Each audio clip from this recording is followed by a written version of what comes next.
Oke, saat ini kita bersama Mas Buki Setiawan. Mas Buki Setiawan ini adalah salah satu founder dari Kampus Guru Cikal, NGO yang concern pada peningkatan kemampuan guru-guru di Indonesia. Selamat malam Mas Buki. Selamat malam Mas Imam. Ya, Mas Buki, ini belakangan ini kita dihadapkan pada banyak peristiwa tentang ketidakpuasan, kebingungan pada proses penerimaan peserta didik baru atau murid baru ini. Mas Buki melihat bagaimana ini, Mas? Ramainya begitu ya, ritual tahunan, keributan tahunan setiap tahun yang terjadi ya. Jadi ini persoalan yang mendasar di negeri ini, tetapi tidak pernah diselesaikan secara mendasar. Penyelesaiannya seringkali hanya ketika menjelang penerimaan peserta didik baru itu baru rame. Setelah 1 bulan 2 bulan kemudian kembali dingin, terus orang-orang lupa apa akar masalahnya, nanti baru sampai tahun depan lagi nanti rame lagi, dan begitu terus berulang terus setiap tahun. Tapi sebenarnya istilahnya titik kerumitan PPDB ini sebenarnya di mana sih, Mas? Ya, kalau kita cermati di mana sih yang paling ramai terjadi keributan soal PPDB ini? Jakarta, Ya. Surabaya, Bandung. Apa artinya itu? Kota-kota besar. Kota-kota besar yang memang ada penumpukan, ada mobilisasi penduduk, ada penumpukan penduduk di suatu area yang di luar jangkauan akses terhadap sekolah yang memadai. Kita jarang kok mendengar ribut-ribut PPDB itu di daerah-daerah terpencil, di daerah yang tidak padat penduduknya, itu jarang. Terjadi itu di kota-kota besar. Nah, sehingga isunya adalah isu ketidakmerataan. Nah, tapi ketidakmerataan itu menurut saya tidak pernah diselesaikan secara serius oleh para pihak yang punya kewenangan terhadap hal itu. Nah, bayangkan gini, kita sama-sama Surabaya kan ya. Aku lebih hafal Surabaya dengan Jakarta kan. Sama Surabaya ya. Bayangkan bagaimana bisa merata kalau ada 4 SMA di satu kompleks. Ya, artinya apa itu? Ya, artinya di situ ada over capacity kan, ada kelebihan kapasitas kursi untuk penerimaan murid dibandingkan jumlah penduduk. Kalau ada over kapasitas di satu area, sangat besar kemungkinannya akan terjadi kekurangan akses di area yang lain. Nah, bayangkan gimana mungkin ada 4. Itu kalau diperluas areanya sekitar 2-3 kecamatan dari SMA kompleks itu, nanti bisa nemu sampai beberapa SMA ya. Yang harusnya SMA kalau di daerah-daerah lain, SMA itu biasanya per kecamatan 1, kecamatan 2. Tapi di kota-kota besar, area-area SMA itu biasanya ada penumpukan. Nah, satu sisi ada kekurangan di sisi yang lain. Jadi intinya ketidakpemerataan akses pendidikan. Artinya kita lihat di Jakarta dan di Surabaya atau di kota-kota besar itu bahwa fasilitas begitu banyak tapi tidak merata. Sementara murid yang membutuhkan juga begitu banyak, tapi karena tidak merata mereka harus bersaing dalam titik-titik tertentu. Itu seperti itu, Mas? Iya, bersaing secara tidak fair gitu kan. Misal kalau kita ngomong di Surabaya, area-area Surabaya Timur, area-area Surabaya Barat, itu sangat sedikit jumlah sekolahnya dibandingkan muridnya. Apalagi kemudian Surabaya Timur, Rungkut dan sekitarnya itu menjadi tempat mobilisasi penduduk baru. Jadi keluarga muda kan lebih mungkin untuk punya tempat tinggal di area situ dibandingkan di area pusat. Jadi penduduknya bergerak ke sana, sekolahnya nggak bergerak. Sekolahnya ya tetap aja yang ada di pusat semua. Dan itu juga yang terjadi di Jakarta sepertinya ya Mas ya? Sepertinya iya terjadi di Jakarta. Jadi sekolah tidak mengikuti mobilisasi penduduk. Tapi ada yang bilang bahwa kalau misalnya persoalan itu yang terjadi berarti dalam setiap tahun terjadi berbagai persoalan serupa. Tapi yang justru terjadi tahun ini adalah karena ada perubahan regulasi, perubahan peraturan. Kalau ada yang opini semacam itu gimana? Tahun ini nggak lebih ramai daripada tahun lalu. Tahun lalu tambah ramai. Tahun lalu Surabaya sampai demo berkali-kali tuh. Demo berkali-kali mulai level kota, level provinsi sampai level nasional. Dari Surabaya itu dari perhimpunan orang tua itu melakukan demo sampai ke Jakarta ya. Kalau dibandingkan sama tahun lalu, tahun sekarang ya ramai juga sih. Tapi kalau dibandingkan tahun lalu lebih intens tahun lalu. Ya, tapi kalau secara umum menurut saya ya tiap tahun ramai. Tiap tahun ini memang ramai. Tiap tahun di media sosial itu para orang tua posting berbagai macam keluhan, iya itu terjadi. Di kampung-kampung orang-orang membicarakan bagaimana sebagian murid diterima, sebagian murid tidak diterima karena berbagai macam alasan.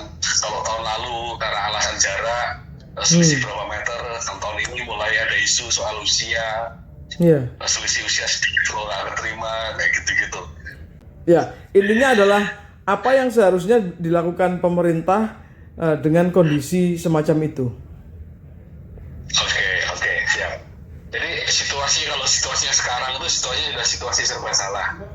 Situasi serba salah artinya kalau mempertahankan peraturan yang ada akan ada sebagian orang tua yang dirugikan dan kemudian protes. Tetapi bukan berarti kalau peraturannya diubah kemudian tidak ada yang protes. Ada yang protes pasti. Kalau ada perubahan aturan pasti ada orang tua yang lain yang akan dirugikan. Jadi situasi yang sekarang memang situasi yang sulit buat siapa aja, apakah itu buat menteri, buat wali kota, buat kepala daerah itu. Ini situasi yang sulit, situasi yang akan menempatkan mereka pada posisi bertahan pada posisinya sekarang. Itu. Ya, Mas, sorry. Tapi ketika Mas Buki bisa mengurai persoalan bahwa ini tidak ada pemerataan fasilitas pendidikan, misalnya tidak ada pemerataan sekolah, artinya pemerintah juga tahu dong bahwa persoalannya itu sebenarnya salah satunya adalah tidak adanya pemerataan gitu.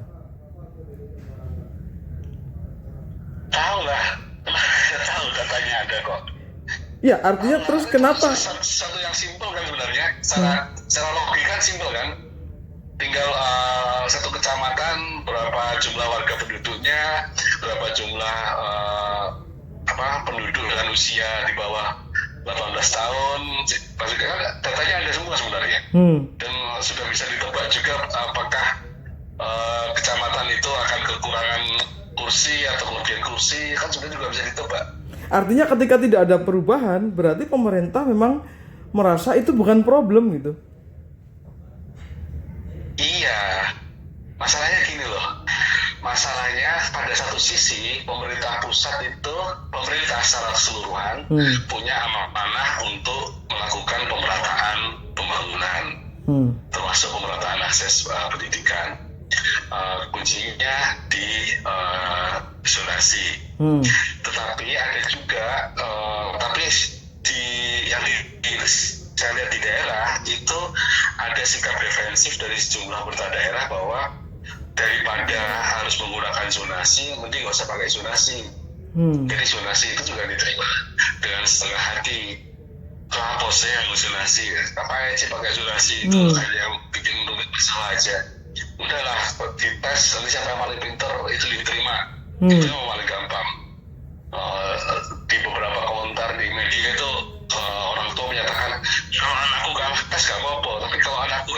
usia merpati loh.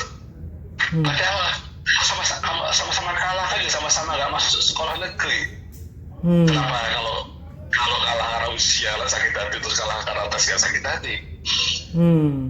Tapi sorry Mas, karena tadi ngomong soal zonasi, sebenarnya soal zonasi ini menurut Mas Buki efektif atau baik atau tidak Mas? Tidak hanya di Indonesia sebenarnya problem ini. Di berbagai negara negara besar dengan penduduk padat itu pasti menghadapi persoalan pemerataan pendidikan, pasti mengalami persoalan bagaimana sistem zonasi yang tepat buat negaranya. Itu memang persoalan di mana-mana, itu jadi bukan hanya khas Indonesia, itu khas kebijakan pendidikan, bagaimana pendidikan bisa melakukan pemerataan. Apakah termasuk soal umur? Termasuk soal umur. Jadi kan pertanyaannya kan gini, pertanyaannya adalah apa faktor yang menjadi prioritas untuk, jadi gini, yang makan banyak, umurnya terbatas. Kan kalau jadi orang tua ya, anaknya banyak, anaknya ada 12, rotinya hanya cukup untuk orang 8. Ya. Nah, terus kan akhirnya kita harus memikir, apa kriteria untuk membagi roti 8 ini ke 12 anak? Bagaimana memilih 8 anak yang berhak mendapatkan roti ini? Ya. Gitu kan, hari kriteria. Nah, kriteria di masa kita dulu yang diyakini adalah kriteria nilai. Nah, cuman masalahnya kalau pakai kriteria nilai, yang terjadi adalah masyarakat ekonomi bawah itu yang paling dirugikan. Loh, kenapa itu Mas? Jadi pada usia anak 6 tahun aja, antara anak yang lahir di keluarga ekonomi menengah ke bawah dengan keluarga yang lahir di keluarga menengah atau yang atas, selisih kapasitasnya itu udah jauh banget. Perbedaan katanya pun itu sudah sampai ratusan ribu kata. Anak-anak kelas menengah jauh lebih kaya kosakatanya dibandingkan anak-anak dari keluarga bawah. Oh ya, kenapa? Faktor gizi, faktor interaksi, sosialisasi, akses pengetahuan, buku, internet. Jadi kalau kemudian pakai satu-satunya jalur adalah pakai tes, pasti yang menang adalah keluarga menengah ke atas. Keluarga menengah ke bawah pasti kebuang. Iya. Makanya perlu ada persentase untuk mengafirmasi. Dan itu sekarang menurut saya yang tahun ini sudah lebih fair dibandingkan yang tahun lalu. Tahun lalu lebih ketat. Kalau tahun ini kewenangan daerah itu punya kewenangan untuk mengatur berapa batas untuk masing-masing kuota itu. Ya, tapi memang harus ada afirmasi terhadap keluarga menengah ke bawah. Jadi persoalan nilai itu akhirnya dijembatani dengan coba diseimbangkan dengan jarak itu tadi, zonasi. Dengan zonasi, dengan jarak, terus dengan tingkat pendapatan, kemudian dengan usia, nah berbagai faktor itu kemudian dikombinasikan. Dan memang tidak hanya di Indonesia, di banyak negara pun ini juga butuh sejumlah simulasi, sejumlah kajian untuk menemukan formula yang tepat. Mas, kalau soal usia, apa logikanya Mas? Soal usia, jadi kan gini, kalau ada usia yang lebih tua, berarti kan harusnya dia ikut tahun lalu. Tahun lalu udah nggak kebagian, tahun ini mau nggak dibagiani lagi. Berarti ikut tahun belakangan lagi nanti. Iya. Karena ini harus diingat ya, sekolah negeri itu adalah fasilitas publik, bukan fasilitas negeri. Bukan fasilitas swasta, bukan privilege-nya kelas menengah. Sekolah negeri itu ya harusnya berpihak pada mereka yang lemah, berpihak pada mereka yang tertinggal, bahkan tertinggal dalam hal usia. Oke, Mas, sorry. Tapi ada juga kritik pada sistem terbaru ini, ketika sistem terbaru ini mencoba lebih menitik beratkan pada online, pada internet. Padahal fasilitas internet kita kan kita tahu Indonesia tidak merata gitu kemampuan berinternetnya. Bagaimana Mas Buki melihatnya? Itu kalau menurut saya tak terhindarkan sih, karena itu kan karena kasus COVID-nya sebenarnya, bukan karena kondisi normal. Kalau dalam kasus COVID-19 ya itu juga dilematis. Itu kayak si Malakama, kayak gue si Malakama ya, dimakan bapak mati, nggak dimakan ibu yang mati. Kalau online, jadi online pun sebenarnya juga merugikan kelas menengah ke bawah, ya clear ya. Online pun merugikan kelas menengah ke bawah. Tapi kalau diizinkan offline dan kemudian terjadi klaster baru, itu problem lagi, masalah lagi, rame lagi. Jadi memang ya situasinya memang bukan situasi yang ideal. Beruntunglah kita bukan jadi menteri pendidikan atau jadi kepala dinas daerah. Mas, oke. Hari ini mereka pusing. Mas, kita ngomong solusi. Oke, kita sudah mendeskripsikan sebuah persoalannya udah ketemu misalnya begitu. Beberapa problem ketemu, orang tua juga menghadapi itu, dan kemudian misalnya kita minta untuk memahaminya. Terus kira-kira what next-nya, Mas? Apa kira-kira yang bisa? Solusi pendek atau solusi jangka panjang? Solusi jangka pendek dulu ya. Solusi pendek, murid-murid yang tidak diterima di sekolah negeri masuk ke sekolah swasta dengan dibayari oleh negara, dibayari oleh pemerintah daerah. Ya, misalnya pilkada bareng. Jadi pilih kepala daerah yang mau tanda tangan kontrak politik membangun sekolah di kecamatannya atau di desanya, tergantung. Kalau SD di desa, kalau SMP SMA di SMP ya, yang ini itu di kecamatan. Menurut sampean artinya dengan pilihan itu maka kepala daerah ini mempunyai proyeksi untuk melebarkan fasilitas pendidikan. Apakah seperti itu? Iya, selama ini kan sudah ini juga kandidat sekarang juga butuh senjata politik baru, ya kan? Karena sudah semenjak 10 tahun 15 tahun terakhir semenjak zamannya Pak SBY itu kepala daerah sudah mulai menggunakan pendidikan gratis sebagai alat kampanye. Ya kan, janjinya pendidikan gratis. Tapi kalau hari ini masih menjanjikan pendidikan gratis, semua calon pasti menjanjikan pendidikan gratis. Jadi tidak ada nilai lebih satu calon dengan calon yang lain. Wah, top ini. Nilai lebihnya adalah keinginan dia untuk membuka sekolah di kecamatan-kecamatan gitu ya. Dan kecamatan-kecamatan. Dan itu mesti ke area yang banyak penduduknya. Kayaknya ini nggak ada, Mas. Pemilih. Kayaknya ide ini nggak ada dulu. Selama pemilu ini, selama pilkada ini saya dengar. Belum ya. Nah ini jadi dinamika baru, harusnya didorong ke arah sana. Jadi apakah Anda nanti berada pada pihak yang mengedukasi masyarakat untuk mendorong mereka memilih wali kota, calon kepala daerah yang menjanjikan pembangunan sekolah di wilayahnya, atau Anda bekerja sebagai konsultan politik para kandidat, Anda bisa menggunakan isu ini. Wah, menarik. Jangka panjang. Jangka panjang, ya sebenarnya perencanaannya lebih baik sih di pemerintah. Perencanaan yang lebih baik, terus penggunaan indeks. Kalau di pembangunan ekonomi itu ada indeks. Kalau di pembangunan itu ada indeks gini. Mungkin kalau di pendidikan itu juga perlu ada indeks untuk pemerataan.